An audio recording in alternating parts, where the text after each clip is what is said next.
As the Hollywood cliche goes, post-coital, some of us sit back against the headboard, proud of our accomplishment at gratifying our lover, spouse, or one-night stand, and then light up a cigarette. How was it for you? Good enough, you surmise, as you take a well-earned drag? Or are you the kind of person to roll over in an instant, perhaps leaving your bedfellow exasperated and hardly ready to catch some Z's?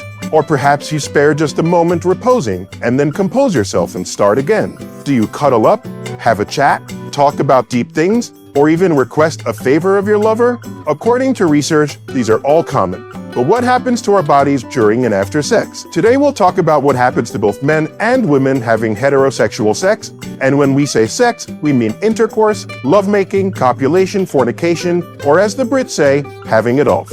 So, let's start with the man. What happens to him? At some point during sex, men reach a point of no return. This is sometimes called ejaculatory inevitability. Pulse rate and blood pressure rise, the sperm leaves him, and his penis has contractions. Now he can return to resting and let his body calm down, which apparently happens faster for men than women.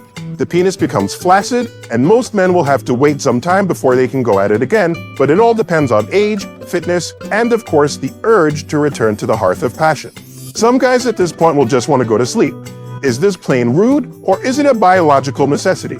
Well, listen up, disgruntled women. Science says it's natural for men to want to sleep, and for various reasons. Notwithstanding the obvious, in that it's often nighttime and tiredness might be normal, another reason is because upon reaching orgasm, men release lots of pent-up anxiety. So do women, and they might feel tired too, but it seems men sleep more after sex, according to research. Another thing is brain chemistry. All these chemicals spill out in the brain when men ejaculate, including serotonin, oxytocin, norepinephrine, vasopressin, and nitric oxide. Some of these chemicals are related to de-stressing and the readiness to sleep. This can lead to that feeling of, phew, and then men want to relax just as they would after any strenuous exercise. It's kind of like getting a hit of morphine, and apparently that hit is much stronger when having sex than when masturbating. One doctor puts it like this when talking about the release of chemicals. They give you a very relaxed feeling, slow down your brainwaves and cerebral functioning, and make you feel pleasantly tired. But it's thought the hormone that is released called prolactin is the main reason men want to sleep. It gives you satisfaction, and the less of it you have, the more likely you will go for round 2 quicker. Really satisfied men may just turn over and start to snore. Another thing is that he might want to go for a pee. The reason? It's chemicals again. Oxytocin and prolactin affect the kidneys, and this makes him run off to the bathroom. Some experts also think it's to clean the urethra from bacteria, a kind of natural need. It might also just be because he's been holding it in during all that messing around. He then finds the pee won't come out.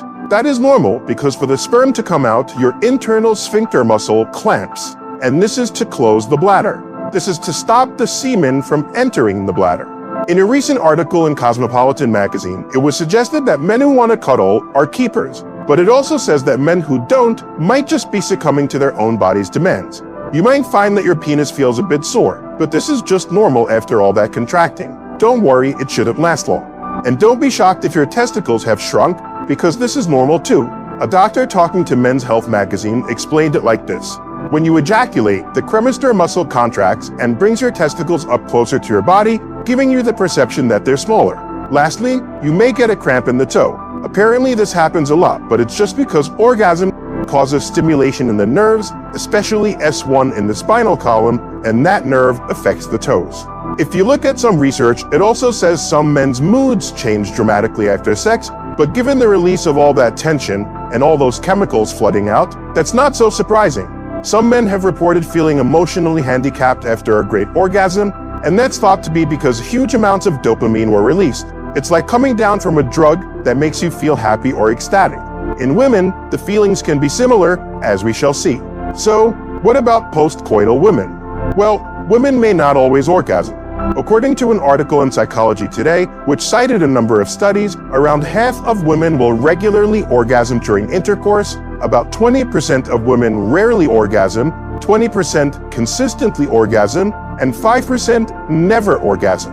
When they do, it's different from a man's one great push to the sun, as women have what has been called rapid rhythmic contractions. This can be quite the event, and some women certainly show this in their face, sometimes looking like they've had an ecstatic experience. These shockwaves go through her genitals, her anus, her uterus, and her pelvis, and she too will have a magnificent rush of chemicals flooding through her brain.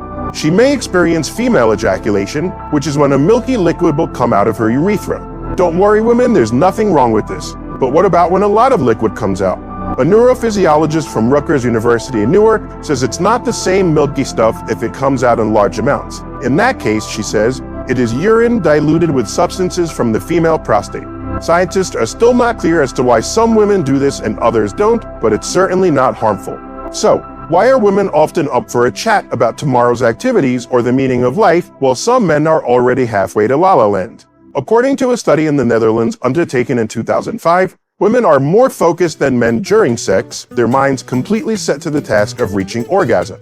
This is because their amygdala and hippocampus, which regulate feelings, kind of turns off. They are at one with sex. Well, at least if they are fully immersed in it. Once we've come, we return to our bodies, our consciousness recalibrates, and our emotional intelligence returns, said an article in Bustle about this phenomenon. But after sex, they switch back.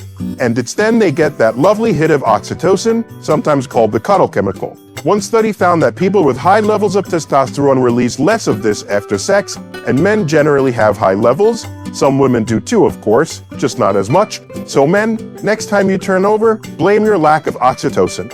And women may not experience a refractory period at all. This is the downtime men need to get ready to do it again. Note, teenagers may not need much downtime, but then again, sex doesn't always last that long for these hyper-carnal kids. Women are multi-orgasmic and they usually could just start again. But be careful there, women, because sex can be more painful for you than it can be for men.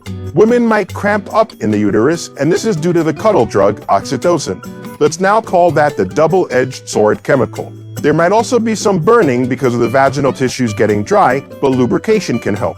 The stinging doesn't mean there is a problem, but obviously if it persists longer than a day or two, it might be something else. And if men see shrinkage, then women see the opposite. In their breasts at least. Many women's breasts get bigger after sex, and in some women by as much as 25%. According to Women's Health magazine, just how swollen the breasts become differs from woman to woman. The same article also said a woman's clitoris will become very small at point of orgasm, almost disappearing.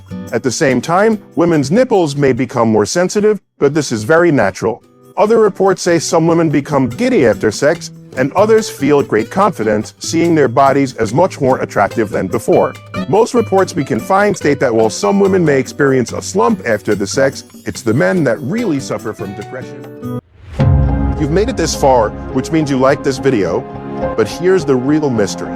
Did you leave a like yet? Drop a comment to prove you were here, and hit subscribe because our next case, it's about to blow your mind. The truth is waiting, but only for those who join us in the journey.